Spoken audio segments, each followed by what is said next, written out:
자, 손여로 팀장 나오셨고요. 안녕하세요. 안녕하십니까. 자, 오늘 화장품주 다시 올랐어요. 그러고 보니까 전력주도 그렇고 화장품주도 그렇고 오늘 식음료주는 어땠나? 식음료주도 아까 삼양식품 꽤 많이 오르는 것 같은데. 불 뿜었습니다. 불닭이. 그동안 좀 조정받던 기존에 강했던 종목, 섹터 종목들이 오늘 움직였네. 네, 보통 제가 우리 여기서 이제 일주일에 한 번씩 나오면서도 시장 브리핑 드릴 때 제가 섹터를 좀 다양하게 좀 다뤄드리고 있어요. 근데 그중에서 제가 화장품이랑 전력 설비랑 이런 것도 말씀을 드렸을 때 눌림목 공략을 해보자라고 말씀을 드렸었는데 그 시점이 정확히 언젠지는 제가 못 맞추지만 이런 요령을 좀 보자라고 말씀을 드렸어요. 일단은 전력 설비 빼고는 다 괜찮았습니다. 그래서 화장품이든 미용 의료기기든 전력 설비든 간에 기간 조정이 나올 때 이제 보통 옛날에 반도체나 2차 전지도 사실 3일 이상 조정이 나오지 않던 시절에는 그냥 보유하셔서 3일 이상만 보유하셔라 이렇게 말씀을 드렸는데 그 뒤에다가 만약에 조정이 5일 이상 나왔을 때는 조금 밸류에이션을 해보자 이런 식으로 말씀을 드렸던 기억이 있습니다. 근데 안타깝게도 이제 대표님께서 언급해 주신 전력설비랑 전선이랑 화장품이랑 음식료도 아마 조정이 아직까지 5일까지는 안 나온 것 같아요. 근데 화장품이랑 전력설비랑 전선 같은 경우는 조정이 5일 이상 나왔기 때문에 이거 좀 진지하게 봐야 된다 이렇게 보고 있고요. 오늘 같은 경우는 전력설비랑 전선이랑 화장품이 바닥이 이제 기적 반등이 나왔었는데 업황에 대한 리포트도 있고요. 근데 다행히도 저는 개인적으로 반도체가 밀려서 요 섹터들로 좀 수급이 들어온 게 아닌가 그렇게 판단되고 사실 업황에 대한 뉴스랑 리포트는 꾸준히 나왔거든요. 뭐 HD 현대 일렉트릭이든 뭐 화장품이든 뭐 일진전기든 이런 리포트가 나왔는데 반도체가 밀리면서 요쪽으로 좀 좀 자금이 유입된 것이 아닌가 저는 개인적으로 이렇게 좀 판단하고 있습니다. 네, 그렇군요. 자, 오늘 어쨌든 수출 데이터가 나왔으니까 화장품주의 수출 동향 요것도 한번 점검해 볼 필요가 있겠죠? 네, 오늘 그래서 제가 뉴스들 좀 두 가지 캡처를 해왔는데 오늘 이제 6월 1일부터 20일까지의 수출 이제 동향이 나왔는데 화장품이 이제 두 가지를 동시에 발표를 하더라고요. 그래서 화장품 같은 경우는 1분기도 당일 보건산업 수출 중에서 22억 9천만 달러로 가장 많은 비율을 차지했고요. 그 다음에 1월부터 5월까지도 화장품 수출액이 39억 6,700만 달러로 작년 6월부터 12개월 연속으로 수출 증가했다 이런 데이터가 있고요. 그 다음에 1일부터 이제 20일까지 발표된 내용에서도 여기 이제 국가별 화장품 수출 잠정치가 나왔다고 합니다. 그래서 지금도 아마 이 화장품을 꾸준하게 팔로우 해보신 분은 아시겠지만 중국 매출 비중이 높았단 말이에요. 근데 저번 달부터 미국 비중이 이제 역전을 했고요. 이번에도 6월 1일부터 이제 20일까지 발표한 데이터를 보면은 미국이 21.9%, 그다음에 중국이 19.6%, 일본이 10.6% 나타나면서 중국에서 이제 전체적인 파이도 증가를 하고 있고 그 안에 세부적으로 중국에서 미국으로 이제 수출 비중이 늘었기 때문에 미국발 수출 비중이 높은 종목에다가 집중을 해봐야 된다 이런 리포트가 나오는 추이입니다. 네, 알겠습니다. 자, 구체적으로 해외에서 얼마나 팔리는가 그 어떤 열기, 이런 거를 좀 한번 좀 분석을 해봐야 될 것 같아요. 예전 같으면 우리가 좀 명동 나가가지고 거기 화장품 오프라인 가게 외국인들이 얼마나 오고 거기서 얼마나 막 바글바글 대고 하는지를 하나의 지표로 보기도 했었는데 이게 지금 미주 쪽에 많이 팔리는 이야기들이 나오다 보니까 이거는 어떻게 판단을 해야 될까 싶기도 하고. 네, 확실하게 일단 우리가 이제 앞에서도 팀장님께서 좋은 말씀을 해주셨더라고요. 이제 좀 제가 참고할 만한 안타깝게도 모든 종목이 커버리지가 안 나오더라고요. 리포트 같은 게. 그래서 제가 봤을 때는 우리가 알만한 당연히 ODM 기업들은 커버리지가 많이 나오고 있고 LG생활건강이랑 아모레퍼시픽 같은 경우가 나오고 있는데 LG생활건강은 아직까지도 이제 중국 매출에서 사실 2개 분기 전까지는 LG생활건강은 중국을 끝까지 못 넣더라고요. 근데 이제 한 달 전부터 나온 뉴스 리포트를 보면은 중국 비중을 줄이고 있다 이런 리포트가 나오고 있고 아모레퍼시픽 같은 경우가 일찌감치 한 1년 전부터 중국 비중을 줄이면서 미국 비중을 늘리고 있다 이런 뷰가 있고요. 그 다음에 코스맥스랑 한국콜마처럼 너무 유명한 ODM 기업들, 그다음 코스메카 코리아까지 이런 기업들도 이제 미국 매출 비중을 높이고 있다. 그다음에 아이패밀리 SC 같은 경우는 이제 뭐 한국이랑 뭐 일본에서 이제 뷰티 사업이랑 웨딩 사업을 영위를 하고 있는데 미국으로 확장하겠다. 요 정도까지 리포트가 나온 상황이고요. 그다음에 CNC 인터내셔널 같은 경우도 역직구를 진행을 하고 있는데 미국으로부터의 역직구를 진행을 하고 있기 때문에 확실하게 미국 관련해서 매출 비중이 이미 높아진 종목도 두세 개가 되고 있고 미국발 사업을 확장하겠다라고 발표한 종목들도 세네 개가 있기 때문에 미국발 매출 비중 증가에 따른 화장품 종목들의 실적 우상 기조는 저는 한 개 반기 이상은 좀 지속이 될 거다. 그렇게 좀 개인적으로 판단을 하고 있습니다. 네, 알겠습니다. 자, 지금 화장품주를 들고 있으신 분들 혹은 이제 좀 새로 조정을 받고 있을 때 사볼까 생각하시는 분들 어떻습니까? 대형주 중심으로 사는 게 좋은지 아니면 중소형주 쪽으로 사는 게 좋은지. 저는 만약에 오늘 이제 LG생활건강이랑 아모레퍼시픽 차트를 보시면은 외국인과 기관의 매도세가 한 5일 정도 나왔습니다. 이게 구독자님께서 화장품 관련 종목이 5일 이상 조정이 나오지 않은 것 같다라고 판단할 수 있는데 그런 것들이 이제 내가 좋아하는 종목이 어떤 움직임을 보여주냐에 따라 다를 수가 있죠. LG생활건강은 지금 거의 한 달 가까이 밀렸고요. 그 다음에 아모레퍼시픽 한번 보겠습니다. 아모레퍼시픽 같은 경우도 일주일 넘었고요. 그 다음 아이패밀리 SC. 아이패밀리 SC도 뭐 3일 정도 됐고요. 그 다음에 뭐 CNC 인터내셔널. CNC 인터내셔널을 견조하죠. 아마 우리 구독자분께서 이 종목을 보고 계신 것 같습니다. 그 다음에 코스맥스도 견조하고, 근데 네, 코스맥스도 그렇게 보고 있고, 그 다음 한국콜마 같은 경우도 3일 정도. 그래서 만약에 딱 뭐 시가총액 기준으로 평균을 내라 그러면은 그쵸? 조정이 3일 이상 나온 게 맞고, 내가 이 종목 개수로만 평균값을 낸다고 한다면 절반 정도. 근데 이 범위를 5일 정도 넓힌다고 했을 때는 뭐 조정이 없다라고 볼 수도 있는데 저는 개인 투자분들 입장에서 본다고 한다면 사실 하루만 밀려도 가슴이 아프거든요. 근데 지금 보면은 저는 대형주는 별로 권해드릴 수가 없다라고 판단되는 게 LG생활건강은 지금 외국인이 3일 정도 순 매수를 한 것으로 판단되고 있는데 외인이랑 기관이 번갈아서 많이 팔았거든요. 그 다음에 아모레퍼시픽도 거의 아모레퍼시픽 그나마 낫죠. 아모레퍼시픽도 외국인과 기관이 매도한 지가 한 1주 반 정도 됐다. 그래서 저는 중소형주랑 ODM 쪽, 그다음에 색조 화장품 중에서도 약간 아모레퍼시픽을 따라하고 있는 종목이 낫지 않을까? 이렇게 판단해 보도록 하겠습니다. 지금 근데 화장품주도 많이 올랐잖아요. 그렇죠. 이거 제가 만약에 화장품주 여러분들 하셔야 됩니다. 막 이러면 이것도 뭐 사람들이 대왕고래처럼 생각할까요? 관점이 똑같은데? 아니 근데 너무 집착을 하지 마. 아니 그러니까 오른 거를 사람들이 막 못 산다라는 그런 게 있어서 저는 이제 이야기하는 이유가 추세가 살아있는 종목이 더 간다라는 관점으로 이야기를 하는 거거든요. 그게 이제 모멘텀이 됐던 실적이 되었던 어떤 사람들이 매수 버튼 누를 수 있는 그런 그 동기가 되는 부분이 있으면 된다라는 건데 화장품은 살 수 있는데 대왕고래는 못 산다. 이게 약간 좀 어떤 이유 때문일까 약간 궁금한 부분도 있고 화장품주 많이 올랐는데 좀 더 오를 것 같거든요. 그 여러 가지가 있지. 그 일단 기본적으로 이게 정치적 이슈가 좀 관련돼 있다 보니까 그런 걸 왜 생각하지?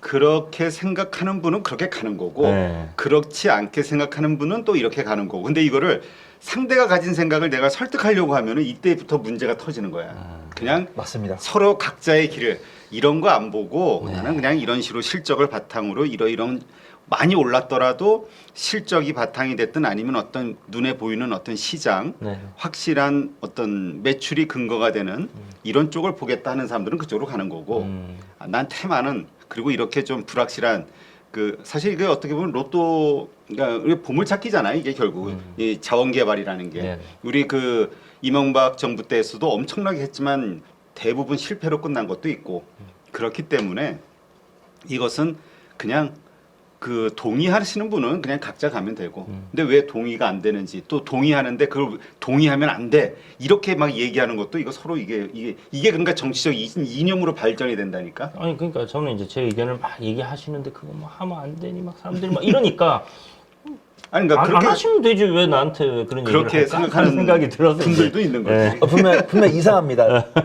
잘 우리 구독자분들 우리 815 모니터 구독자분들 기억하시는 게 그 동해가스 처음 부각된 날 저희 방송했었거든요. 네. 근데 그때 대표님 강하게 밀고 계셨고 오히려 제가 쫄아 있었거든요. 근데 저는 이제 저도 사실은 밸류에이션을 많이 합니다. 그래서 밸류에이션이 안 나오는 종목은 비중을 줄여드리고 그냥 바닥 대비해서 20% 30% 수준까지만 올라왔으면은 괜찮다라고 말씀을 드려요. 근데 저는 바닥 대비 50%를 넘어가기 시작하면은 거의 뒷짐을 집니다. 저는 한국가스공사랑 포스코 인터내셔널을 감히 매매 못할 것 같다라고 보고 있고요. 근데 제 원칙에는 부합이 됩니다. 왜냐하면 내가 중장기적으로 보유해도 문제없는 뭐 저PBR, 뭐 청산 가치로는 뭐 0.3이라든가 아니면 흑자 기업이라든가 이것까지 돼요. 근데 욕을 할 수가 없어요. 왜냐하면 한국가스공사랑 포스코 인터내셔널 쳐보면은 기관 순매수가 들어오고 있습니다. 근데 이것도 기관이 정말 사는 건지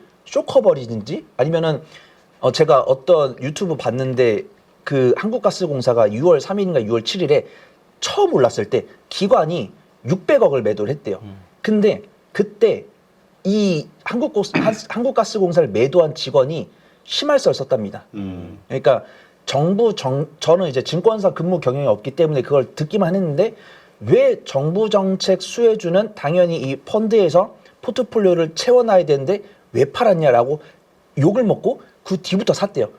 지금 그때 600억 나왔는데 지금 기관 순매수가 한 4배 이상 들어온 걸로 알고 있고 뭐 오늘 제가 수급을 못 봤는데 이제 그 팀장님께서 좋게 말씀해 주신 걸 봤을 때는 오늘도 수급이 오늘은 아마 그 GS 글로벌 때문에 좀 뺏긴 것 같은데 저는 GS 글로벌 말고 저는 피팅밸브 쪽 태광 봤었거든요. 그래서 저는 충분히 내가 단기적으로 손절 가능하십니까? 묻고 가능합니다라고 하시면은 거래드리고 저는 손절 못 하겠고 혹시 손 팀장님 뭐 후속주 없습니까? 라고 하실 때는 뭐 상사주나 뭐 피팅밸브주 중에서 뭐 동양철관이나 한국주철관은 안 되고 DK락이나 태광 정도 말씀드리고 저는 근데 손절 못 하신다는데 만약에 그 후속주 부러지면 어떡해요? 저는 그래서 우리 사더라도 물려도 저 주도주 대장주에 물리라고 그러잖아. 근데 이게 자 이제부터 이게 손 이제부터 팀장 한번 갈구어 봅시다. 저를 나락으로 저는 그래서 물어봐요.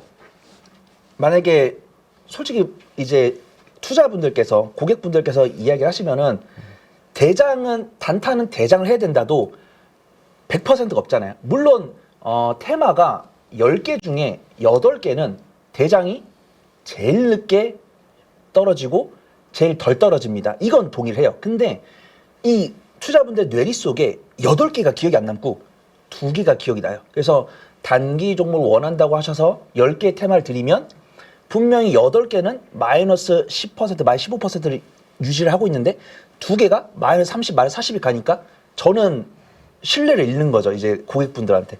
그래서 저는 안타깝게도 뭐 태광이랑 DK랑 이런 종목을 권해드리면 분명히 한국가스공사나 태광을 샀더라도 한국가스공사는 뭐 마이너스 5%고 뭐 태광은 뭐 마이너스 10% 찍었다고 했을 때 태광이랑 DK락은 나중에 바닥에서 기자재로 실적이 나오니까 추매해서 빠져나갈 수 있는데 한국가스공사는 진짜 말 맞다나 계속 갈 것 같아요. 왜냐면은 아까 저 유심히 들었거든요. 이게 일정이 1월까지 남았고 실패해도 4번의 시추가 더 남았기 때문에 분명히 올라올 거다. 근데 저는 그 기간 동안 신뢰를 많이 잃을 거잖아요. 빨리 안 올라오면. 그렇기 때문에 저는 이렇게 추매를 해서라도 조선이랑 조선 기자재 빠져나갈 수 있는 그런 종목이 좋다. 그렇게 좀 뭐야 말씀드리도록 뭔 얘기를 한 거야 도대체. 왜냐면 돌고 돌아서 그래서 뭐 어쩌다 왜 한국가스공사랑 포스코 인터넷을 권하지 않냐라고 이렇게 말씀을 해줘가지고 나름대로 또 밑밥을 깔아봤습니다.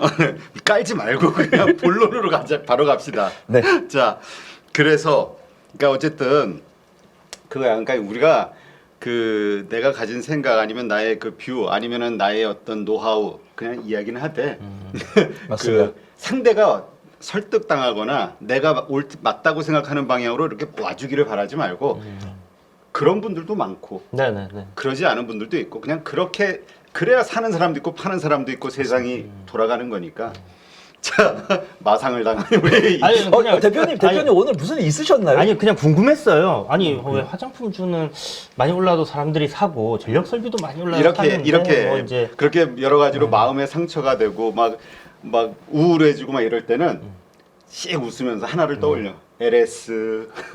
올 수익 먹으신 거. 알겠습니다. LS로 네, 네. 나도 네. 제대로 한다. 자, 오늘 그 미용기기 쪽도 좀 괜찮았죠? 이 수출 동향은 어때요? 이쪽? 근데 우선 이 APR을 관련해서 좀 수출 동향이 나왔었는데 APR 뭐 미용 의료기기에도 속하고 화장품에도 속했는데 일단 이 APR에 대한 수출 동향은 일단 뭐 클래시스든 뭐 제이시스 메디칼이든 이런 종목들은 사실 미국보다는 브라질이나 뭐 유럽 쪽이 좀 수출 비중이 높기 때문에 미국에 대한 미용 의료기기 수출 동향은 APR을 통해서 좀 확인할 수가 있었습니다. APR 역시도 이 의료 미용기기 중에서 중국 매출 비중이랑 미국 매출 비중이 있더라고요. 근데 자세히 보니까 아직은 중국 이커머스 채널 중심으로 매출 비중이 꾸려져 있는데 미국은 이거를 시작 단계라고 해야 될지 이제 막 이제 미국 아마존 순위 탑 100 내에 이 APR이 유통하고 있는 상품이 늘었다고 합니다. 그래서 저는 뭐 중국 대 미국이 한 8대 2 정도로 좀 형성이 되어 있다고 보고 있고 앞으로 분기 기준으로 본다고 했을 때는 APR 입장에서도 미국에다가 물량을 좀 증가를 시키겠다고 했으니까 요 미국 물량분 증가에 대한 기대감을 좀 할 수 있지 않을까 판단해 보도록 하겠습니다. 자, 미용기기 중에 탑픽 어디로 보고 있어요? 네, 우선 저는 파마 리서치를 보고 있고요. 이게 저는 그렇습니다. 이게 밸류에이션 제 기준인데 화장품은 탑픽이 없는데 질문지에 작가님께서 그걸 주셨더라고요.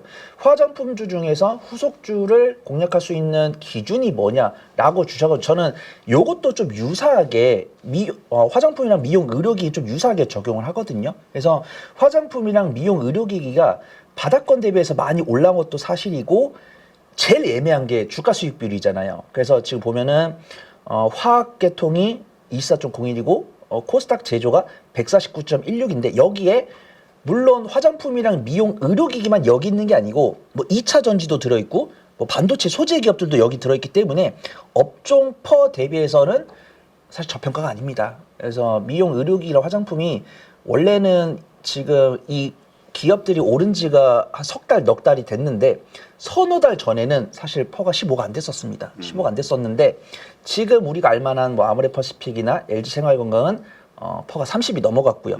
그 다음에 우리가 알만한 뭐 코스메카 코리아나 이런 종목들도 18, 22까지 올라왔어요. 근데 네. 저는 개인적으로 정답이 없기 때문에 2차 전지를 예전에 강하게 말씀하실 때 뭐 150도 용인할 수 있다 이런 분들도 계셨고 반도체도 한 120은 용인할 수 있다라는 분들이 계셨는데 저는 개인적으로 50에서 60배까지는 용인할 수 있다 그렇게 판단합니다. 그래서 이 화장품이랑 미용 의료기기 중에 12개월 상승퍼가 15가 넘지 않는 종목 중에서 최고가를 돌파한 종목은 매매 관점 지켜보시고 최고가를 돌파하지 않는 종목은 이제 좀 사보자 이렇게 하고 있고 안타깝게도 지금 미국 이제 기준금리 인하 기대감은 유럽이든가 미국이든가 다 있잖아요. 오늘 카시카리 위원이 좀 매파적인 발언을 하셨지만 10년물 국채금리도 4.4%에서 4.2%까지 내렸기 때문에 사실 원달러 환율이 떨어져야 되는 게 정상인데 이유를 갖다 붙이더라고요. 프랑스에서 그 정치적 리스크 때문에 환율이 그러니까 이제 유럽에서 분 불이 미국을 때려서 우리나라 원달러 환율이 안 떨어지고 있다. 그래서 1390원에 시작해서 오늘 종가가 아마 1388원일 겁니다. 네. 그렇기 때문에 강달러 수혜가 이어지기 때문에 이 화장품과 미용 의료기기는 약간 실적 향상세가 지속이 될 거다 해서 제가 다 말씀드린 거에 최적화된 게 파마 리서치고요. 아니 결론부터 먼저 얘기하고 나 근거를 좀 얘기하면 안 될까? 예, 그 근거를 듣다가 지쳐가지고 있는데 그 결론이 나와버리니까. 구독자분들께서 찰나에 파마 리서치를 보셨지 않았을까 그렇게 판단이 되는데 파마 리서치가 12개월 상승퍼가 15가 안 됩니다. 14점대이고 기술적 바닥권이 있고요. 파마 리서치가 기술적 바닥권이 있고 오늘 원래는 장중에는 외국인과 기관의 쌍끌이 순매수였는데 기관 순매수로 변했는데 기관 순매수 금액이 증가했습니다. 그 다음에 저는 딱 요거에 부합되는 게 두 개가 더 있더라고요. 네. 비올이랑 하이로닉. 근데 공통점이 있습니다.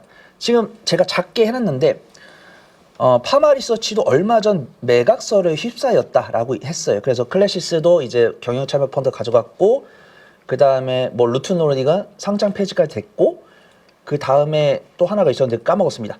파마 리서치랑 이제 비올이랑 하이로닉이 또 경영 참여 펀드가 눈독을 들이고 있다, 이런 뉴스가 있어요. 근데 제가 탑픽을 파마 리서치로 한 이유는 비올이랑 하이로닉은 아직 외국인과 기관에 수급이 들어오고 있지 않습니다. 아, 그래요? 네, 그래서 저는 파마 리서치를 탑픽으로 하고 조금 더 뉴스가 나왔을 때 변동성 실렸을 때 캡처가 가능하신 분은 비올과 하이로닉을 보시면 좋을 것 같다, 그렇게 좀 말씀을 드리겠습니다. 네. 근데 이게 알겠습니다. 주가가 바닥권은 아닌 것 같은데.